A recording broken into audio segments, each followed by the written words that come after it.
Welcome to our P2C site in QC. We have here our Chief Sales and Marketing Officer. She's the one in charge of getting all our projects. So we're not on site technically. That's the site. We're out here because she doesn't have a hard hat. But it's first time. It's her first time here. So what can you say about our project here? It's not my first time. Ay, hindi ba? Ay, hindi ba? Ay, nakapunta na daw siya. Oo nga pala. So far, progress is good. That's it. So without her hard work, we won't get projects like this. So great job marketing and closing the projects. Bye. It's me again, your host for today. This is Architect Mhykee, CEO of ITC CORP. And today we're going to discuss underground unknown unforeseen obstructions again. So this is the tank we had to open up, and some of the tanks,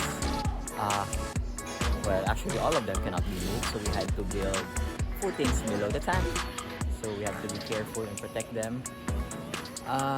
Yeah, but some of the parts we had to remove. So this one is actually the manhole of that tank, so we had to raise them so that it will be accessible, because the new ground will be higher, about a meter higher, and still needs to be accessible. So this one, if you can see there, that's the original elevation, and we're also extending the manhole up there. That's it for this section. As you can see, we're done with the footing tie beams here. As mentioned before, these ones are very important because they hold the foundation all together. So when there's movement, especially lateral, the footings will not just keep the foundation intact, but worst case scenario, let's say there's a sinkhole in one of the areas and the column fails, what will happen is the footing tie beams or FTB will actually hold the column and make it support the rest of the structure up there, because all this will help each other. Yeah, it's like tagging. So this columns over there, here, all around, will try to keep this column in its place to avoid the entire structure failing. So normally for countries like us, which are earthquake prone, like most of the Southeast Asian countries, we have this. And splicing, in our country also, we don't splice in one location. We have to alternate the splicing in each zone. As you can see, we have only half of the reverse up there because this is splice zone, and then on the upper floors we'll make another splice. In other countries that are not earthquake prone, they don't actually do that. You can just cut them all there and continue the rebars up there. Even for retaining walls, if you can see in projects like in the Middle East, you can see that even their shield walls are all cut, all the rebars are cut.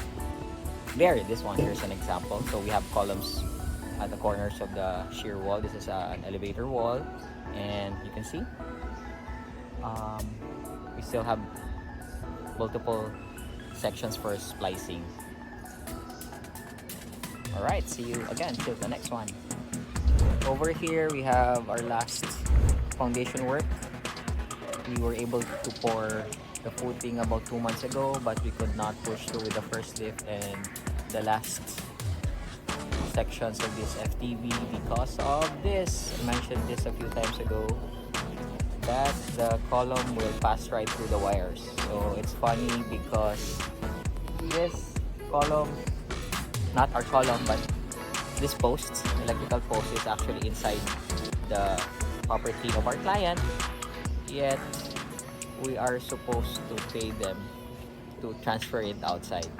So it's kind of weird, but we're pressed for time, and sometimes we have to make sacrifices to make things faster.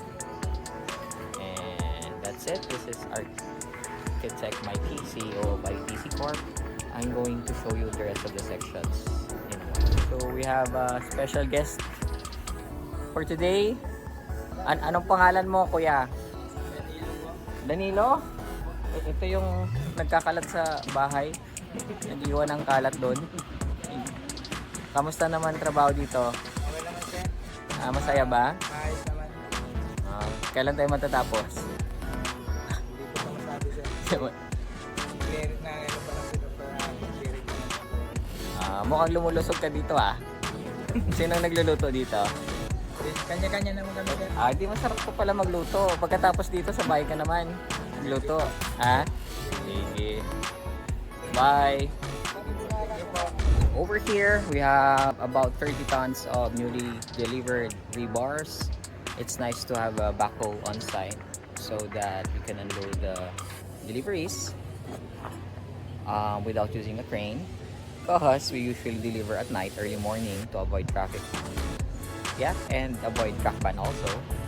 And this guy really helps, especially with the noise around and the neighbor. We can lower them slowly instead of throwing them out from the trailer to the ground. And we're hoping to deliver about 30 tons every few weeks in advance, of course. If you can see the other section there, we still have about 15 tons there. So we're gonna start working on this in a week or so. And this one is the highest portion right now that's poured. This one had no changes, so we can advance that portion, and we're going to pour the third lift already later, together with the final few foundation concreting works. Alright, this is ITC CORP, and I'm Mhykee, representing the company. Bye.